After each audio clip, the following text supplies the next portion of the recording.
Well, Fred's been grocery shopping again, and he is the best for coupons and bargains. So he came home with 2 packs of boneless chicken thighs for a really good price. So I'm going to take those and add some ingredients and do the preparation for 3 meals tonight. Tonight we're going to have braised chicken and green beans with potatoes and mushrooms. We're going to put some of that in the freezer for another meal. And then tomorrow we're going to have chicken pot pie. So I'm going to go ahead and cook the chicken tonight. What I'm using here is my homemade chicken bone broth and home-canned green beans. The chicken thighs he bought today, along with some potatoes and onions and mushrooms. It'll be yummy. I'll show you how we do it.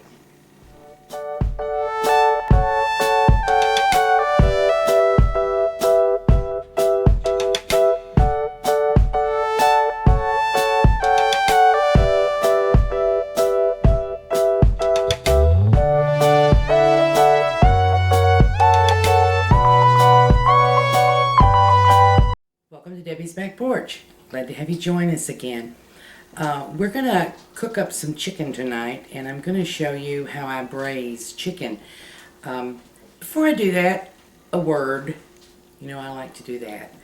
I get comments about the noises on my videos, and so let me explain a little bit. When you come here to visit with us, this is not a set. This is my kitchen.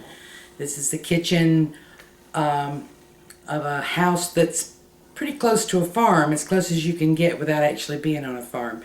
There's a lot going on. There are dogs, and the piggy sound you hear all the time. It's not a pig, it's a dog. Sometimes you hear the rooster crowing, sometimes you hear barking, sometimes you hear other people in and out. We've just welcomed you into our life, and sometimes there's noise with that. So when you hear that stuff, please don't let it distract you from the cooking, because it doesn't distract me. If it did, I would never cook. So tonight we're going to braise some chicken and have some vegetables. There are a lot of variations on the recipe that I'm going to do for you tonight, and I'll talk about those as I go along. And the thing about the variations, I will explain. When I'm planning a meal, I don't say, oh, I want to cook this, so let's go to the store and buy that. I say, oh, I have this, and this. How can I put that together for a meal? And when we go to the store, we take into account what we have in storage from home canning and preserving and freezing, and what's available and what's local and what's cheap. So you will probably see me do a lot of chicken, because chicken is about the least expensive meat that you can get right now. And I think a lot of folks are very interested, especially recently, in finding ways to make good, nutritious meals cheaply, on a budget. So that's what I'm going to try to do for you tonight. It'll be a low-carb meal, or a fairly low-carb meal. It'll be a low-cost meal, and it'll be one cooking that's the basis for 3 different meals. Because I know if you're busy and still working, not me, I'm retired, but if you are still working, then having something you can put together quickly is very, very important. So we're going to talk a little bit about that as we go along. Be right back. Here we go. We're going to make braised chicken. This particular braised chicken is thighs, boneless thighs, mixed with vegetables, green beans, potatoes, onions. And as with so many things, I'm going to start with a flavor base. I'm not going to make a whole mirepoix. We'll save that for tomorrow when I make the chicken pot pie. But I am going to put my vegetables in. That was 1 onion, 1 medium onion.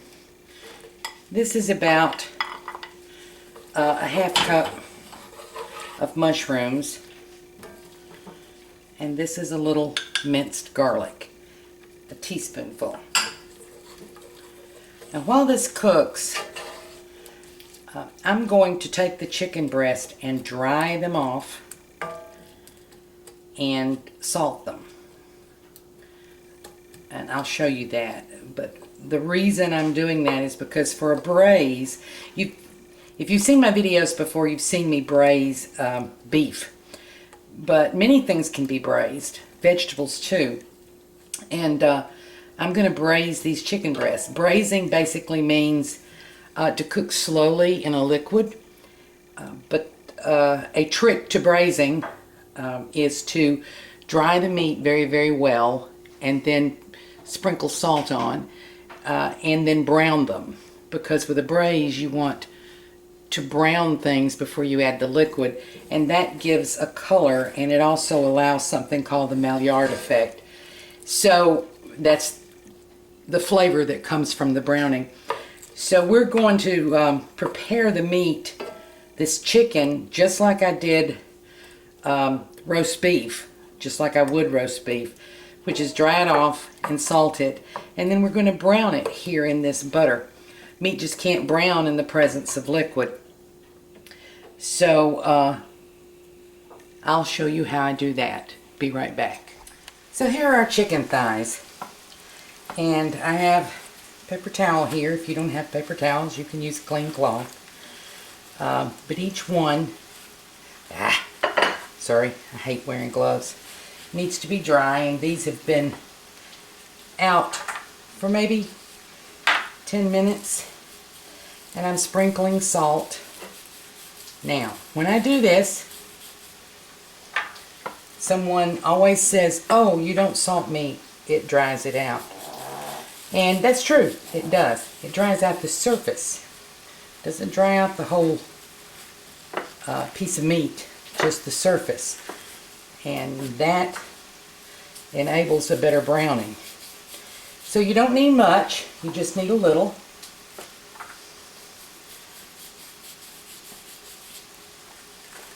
But it does serve a purpose, and that, again, is to help the meat to brown.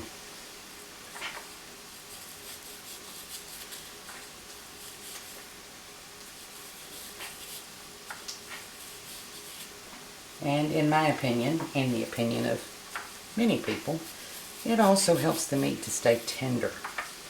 Because when you're browning something before you fully cook it, you are sealing in the juices.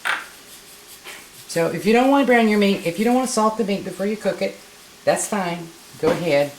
I'm telling you, there are sound scientific reasons to do it, but your kitchen, your rules.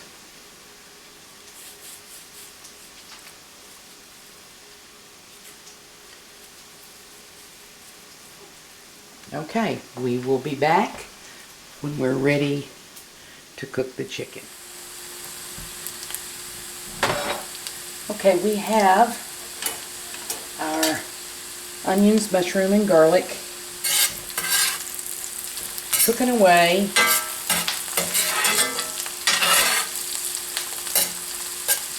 Now this is a one pan meal, but it's not a one dish meal.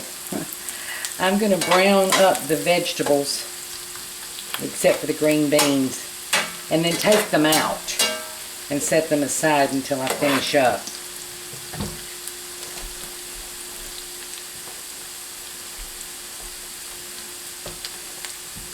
And I'm going to add the potatoes now. And I'm adding the potatoes now because I want to brown them a little bit. I'm not going to cook them done. I just want to brown them a little. Browning isn't just about how things look. It's about how things taste. So we're going to get a little color on these. And then I'll be back. Well, we have a little color and a great smell. to our veggies. So I'm going to take these up and set them aside.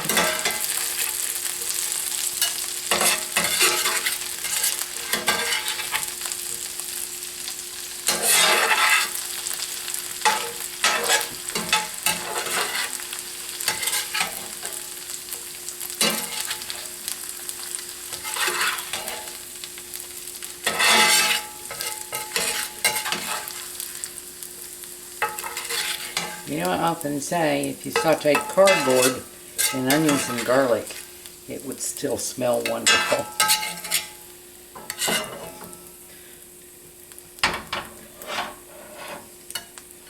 Okay, ready for the next step. Well, the pan is hot. I have my chicken thighs here. And I got out my big pan. But it's probably not going to be big enough. So I may have to do this in 2 steps.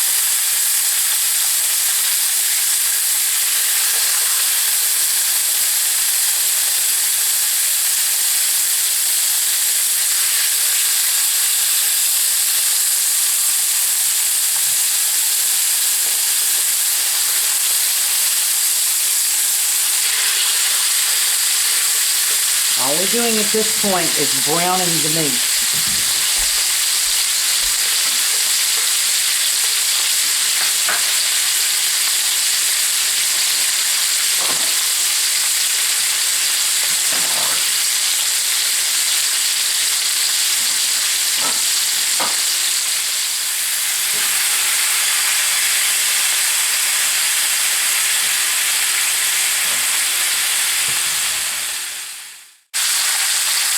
So as you can see, we're getting a nice brown on the chicken.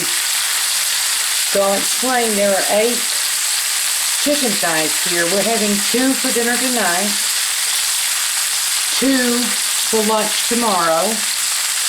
They'll go in the freezer so we can have them the next day if we like. And 4 for a chicken pot pie. And the ones that I'm saving for later will not be cooked all the way done. They'll be wrapped and refrigerated or frozen because we're going to finish cooking them right before we serve them. Now, chicken, everybody knows you have to be careful with chicken. So these will be wrapped individually and put in the freezer so that they come down in their temperature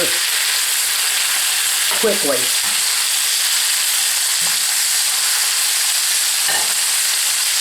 When I'm done with this, with browning all of the chicken thighs, I'll be back. Okay, we're back, ready for the next step. And I misspoke. There are 4 chicken breasts partially done going in the freezer. There's 2 for tonight and 2 for tomorrow or another night that I will cook all the way done. And if you see, we've got some nice browning going on here. So now we're going to start the braise. So a braise is browning and then cooking very slowly in liquid. So I'm turning this down to a very low heat.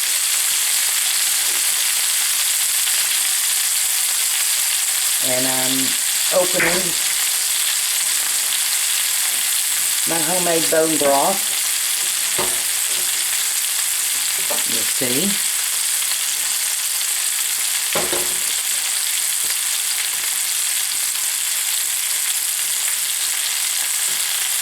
And it's stuck well.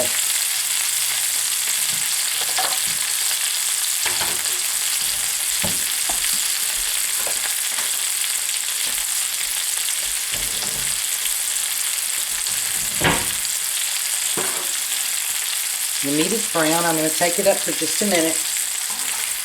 As I said, one pan, mini bowls.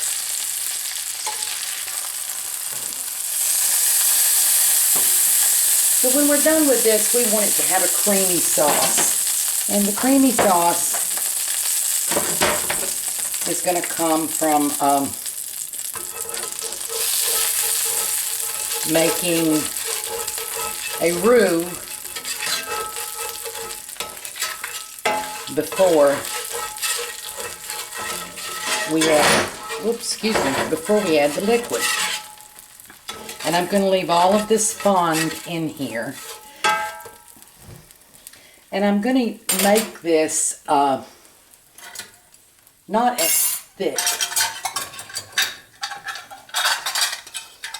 as I would if I wanted a thick gravy. This is going to be a kind of a thin sauce. So I'm putting in, I'm adding, because the vegetables and everything took up a good bit of the oil. So I'm putting back enough, eyeballing, to bring it up to about half a cup. And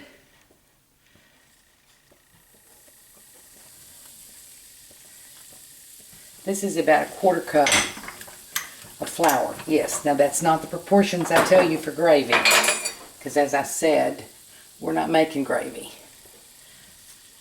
We just want a thickened sauce.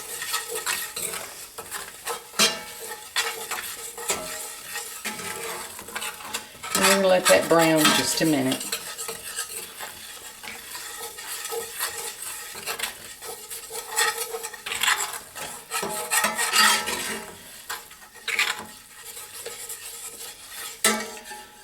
Sorry, I turned my heat down too soon.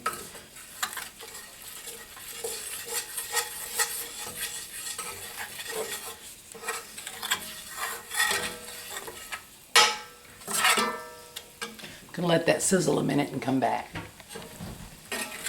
We've been sizzling about a minute or more. I want you to look at the wonderful color there. We've got all the little bits of onion and a little bit of mushroom. And now we're going to put our chicken breast back in. I'm sorry, chicken thighs. I really love chicken thighs more than I do breast. It's a much more flavorful meat.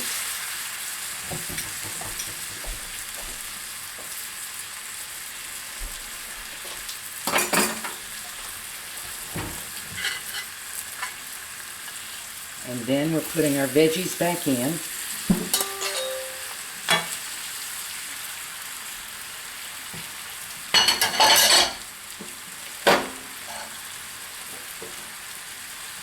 And yes, I have a mess. I always make a mess.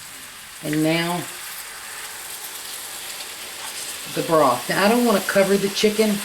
I want it to come just up on the sides of the chicken. So I'm not using it all. I'll refrigerate that and use it next. Making chicken pot pie tomorrow. Okay, very low heat. Now the meat's already been salted. If you want more salt with the veggies, now's the time. If there are other spices you want to try, feel free to do it. I've done it with cumin, I've done it with curry, I've done it with rosemary. It's lovely with rosemary. Tonight we're just having it garlic and onions, which are as good as any spices or herbs you can get. But feel free to play with that. You get a lot of flavor from different herbs. And as I say, it's wonderful with rosemary. Cover it, low heat. I'm going to set my timer for 20 minutes. The meat is browned, it's partially cooked. It should be done in 20 minutes. We'll be back. The timer just went off. Next step.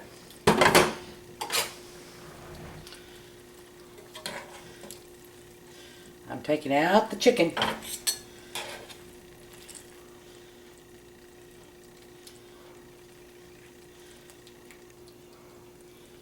I'm leaving the vegetables.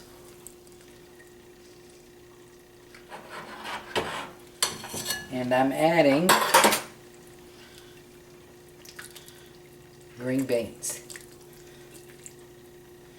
That's a jar of my home canned green beans. I'm turning the heat up a little.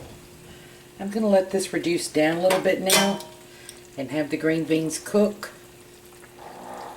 And if you'll see in here, we have the beginning of a nice sauce. So you're going to let the green beans cook all the way through.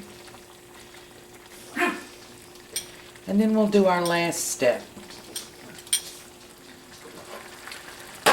Well, if I can show you, we have a lovely light, not thick, but thickened sauce. I'm going to put these chicken breasts back in here for just a minute.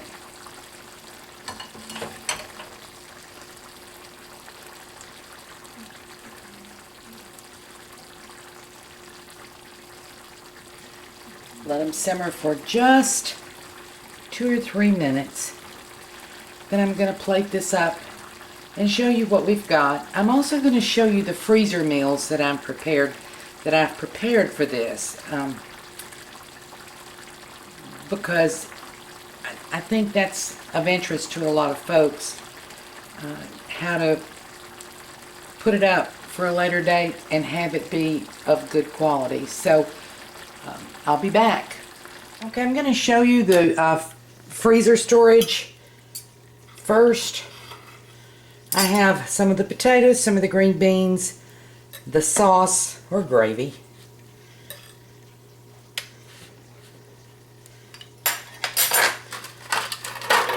and I have these nice little takeaways that I use for freezing, but you can of course freeze it in whatever you use.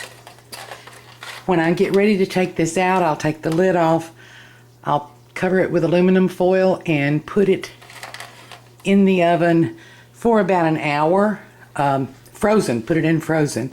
If you want to thaw it in the refrigerator first, you would cook it for about 20 minutes, enough to make the gravy inside get all bubbly. So these are the two that are going in the freezer. Be back just a second. Here you have it. Braised chicken, green beans, potatoes, cooked in a luscious sauce. It's very savory.